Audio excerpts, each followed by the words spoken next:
मनाली बहुउद्देशीय सेवाभावी संस्थेच्या वतीनं आंतरराष्ट्रीय दिव्यांग दिन साजरा। दिनांक 3 डिसेंबर 2024 रोजी आंतरराष्ट्रीय दिव्यांग दिनानिमित्त महाकवी कालिदास कला मंदिर येथून अण्णाभाऊ साठे चौक ते पुन्हा कालिदास कला मंदिर पर्यंत नाशिक शहरातील सर्व दिव्यांग विद्यार्थ्यांची रॅली काढण्यात आली। रॅलीमध्ये नाशिक शहरातील मनाली बहुउद्देशीय सेवा संस्था, नाशिक संचलित मानसिक दिव्यांग मुलांची शाळा येथील विद्यार्थ्यांसोबतच इतर सर्व प्रवर्गाच्या शाळेतील विद्यार्थ्यांनी सहभाग घेतला। जिल्हा परिषद नाशिकच्या सीईओ आशिमा मित्तल तसेच जिल्हा समाज कल्याण अधिकारी हर्षदा बडगुजर, जिल्हा समाज कल्याण विभाग वैद्यकीय सामाजिक कार्यकारी अधिकारी भरत चौधरी या सर्वांच्या मार्गदर्शनाने दिव्यांग दिनाचा कार्यक्रम उत्साहात पार पडला। या प्रसंगी मनाली बहुउद्देशीय सेवा संस्था नाशिकचे अध्यक्ष देवेंद्र कुकडे, सागर सोनवणे, संदीप आहेर यांनी रॅलीत सहभागी सर्व दिव्यांग विद्यार्थ्यांना शेंगदाणा चिक्कीचं वाटप करून दिव्यांग दिनाच्या शुभेच्छा दिल्या।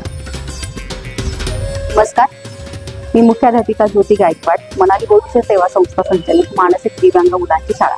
प्रथमतः आपल्या सर्वांना 3 डिसेंबर म्हणजे जागतिक दिव्यांग दिनाच्या शुभेच्छा देते। आज आपल्या नाशिक जिल्ह्यात समाज कल्याण विभाग तसेच जिल्हा परिषद मार्फत भव्य दिव्यांग रॅलीचे आयोजन करण्यात आले।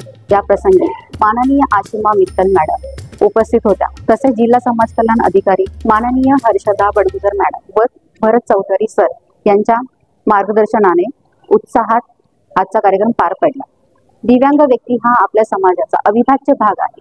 दिव्यांगांचा विकास झाला तर संपूर्ण समाजाचा विकास होईल व आपला भारत देश बलशाली होईल। जीने के लिए चाहिए रोटी कपड़ा और मकान, और जिंदगी के लिए चाहिए अधिकार, विश्वास और सम्मान।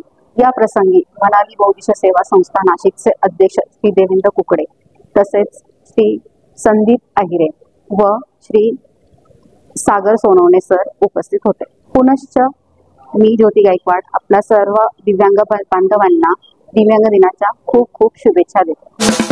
सपनों से हर घर सजाएंगे, रॉकरी अप्लायंसेस ले आएंगे, प्लास्टिक हाउस होल्ड लाएंगे, प्रेजेंटेशन आर्टिकल्स ले आएंगे। Sony gifts, Shalimar, Nashik.